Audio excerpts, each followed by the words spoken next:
You see, Jack, plenty of liquor never hurt anyone. Being drunk is just about the best thing I know of. We've heard there are some rumors of the dangers of beer. Our research reveals that only one thing is clear. Chronic heavy drinking makes your wills disappear. You don't need your liver or your elderly years. Just give up on happiness or future careers. All you need is alcohol, so buy some now. We all know drinking isn't exactly like this. We've constantly been exposed to the idea that drinking and college just go together. Movies and television constantly portray alcohol consumption as a fun, comical activity with no real consequences.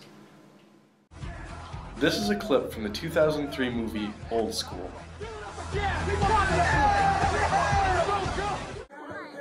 The feeling of carelessness carries over to real life. Here's a video clip of one of your Geneseo classmates funneling a beer. Let's go, Drew! Yo, pussy! Does this look familiar? Oh, he gets it! Woo! Here's some statistics. About 4 in 5 of all college students drink, including nearly 60% of students age 18 to 20. Almost 600,000 students between the ages of 18 and 24 are unintentionally injured under the influence of alcohol each year. It's estimated that 25% of college students report academic consequences of their drinking, including missing class, falling behind, doing poorly on exams or papers, and receiving lower grades overall. The National Institute on Alcohol Abuse and Alcoholism defines binge drinking as a pattern of drinking that brings a person's blood alcohol concentration to 0.08 grams per cent or above. This typically happens when men consume 5 more drinks and when women consume 4 more drinks in about 2 hours. About 90% of the alcohol consumed by youth under the age of 21 in the United States is in the form of binge drinks. The proportion of current drinkers that binge is highest in the 18 to 20-year-old group, with 51%. Perhaps the most striking statistic of all is that each year over 1,800 students die of alcohol-related problems. How does this affect Geneseo? Here's some live footage at a party in Geneseo. 3, 4, 5, 6, 7, 8, 9, 10, 11, 12, 13, 14, 15, 16, 17, 18, 19, 20, 21, 22, 23, 24, 25, 26. Kids leave parties overly inebriated, putting not only themselves at risk, but the Geneseo population. Townsfolk are afraid not only for themselves, but for the damage that these drunks do to the public and private property.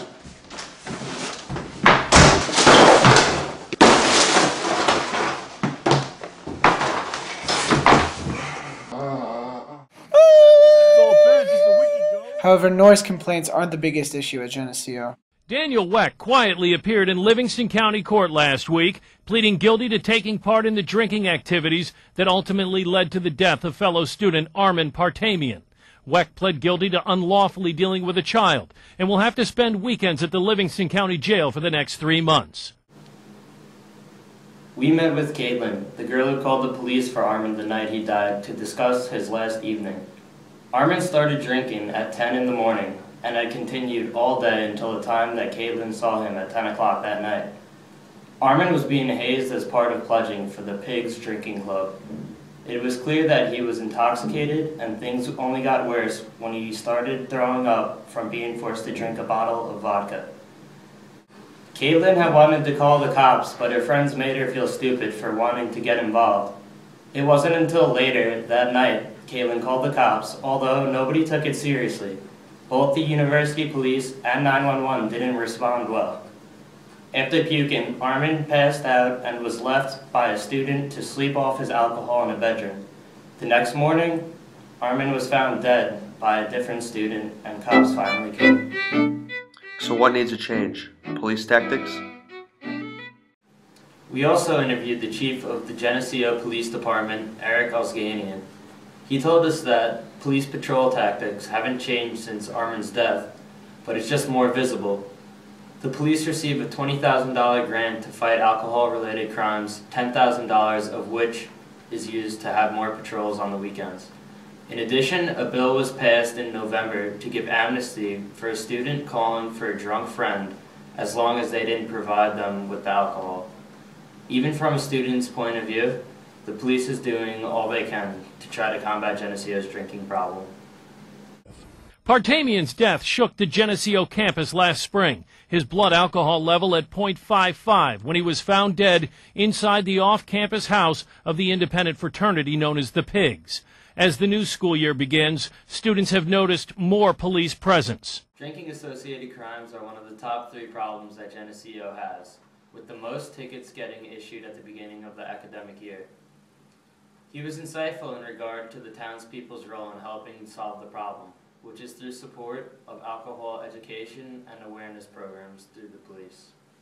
We also had something at New Student Orientation in August where every one of our freshman students was trained in something called bystander training with the hope that they will intervene when they see their friends doing something that might be leading them down a tragic road.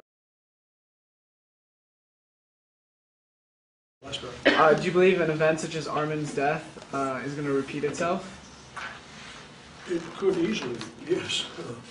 And there have been some instances when a person's life has been saved by, there was an incident on North Street, it must have been 3 or so years ago, where this guy was bent over and was purple. And the police officer happened to come for some other reason or something like that, and literally saved the kid's life. So why the sudden change? Why should we start caring now? People die, right? 1 kid every 4 years doesn't sound too bad. Wrong. That's awful. Nobody needs to die. Students just need to look out for one another. Everyone we've interviewed agrees that an event like this will definitely repeat itself in the near future. It's due to happen, yet we, the students, are not doing anything to try and stop that. What if that had been your friend? What if that had been you? What would your parents have done? It only takes a little bit for a night to get out of hand, and a little peer pressure, and who knows, you could be the next Armin.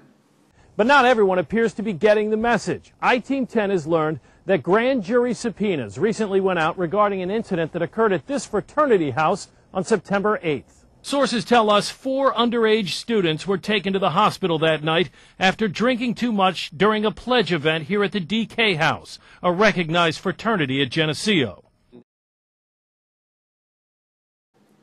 During our interview with Caitlin, she suggested several ways that the students and faculty could help avoid having another person lose his or her life to alcohol. Fraternities could employ the sober brother policy, where one member would remain sober for the duration of the party and help keep friends and guests safe. Another way to keep peers safe would be the mandatory reporter, where a person in a group of friends would stay sober and take it upon themselves to call help if need be. Friends should always have a buddy to stay with them for the night, so people will always have someone to look after them. Caitlin also mentioned the Stand Up Project, where the students and administration could work together to help avoid being bystanders when peers are in trouble. As the Geneseo community. As the Geneseo community. As the Geneseo community. We get involved. Learn and take action. We are not bystanders. We are not bystanders. From looking out for our environment to looking out for each other. We stand up and take action. And take action. When one member of our community is diminished, the entire community is diminished. We stand up. I stand up. I stand up. I stand up. I stand up. I stand up. Now you stand up.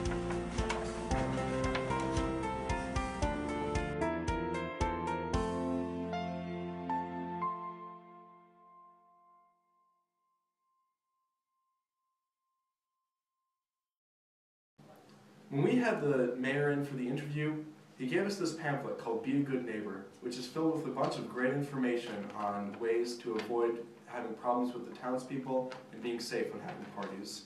If you lost yours, which I'm pretty sure you already did, I suggest picking up another one. And remember, if you're not a part of the solution, you're part of the problem.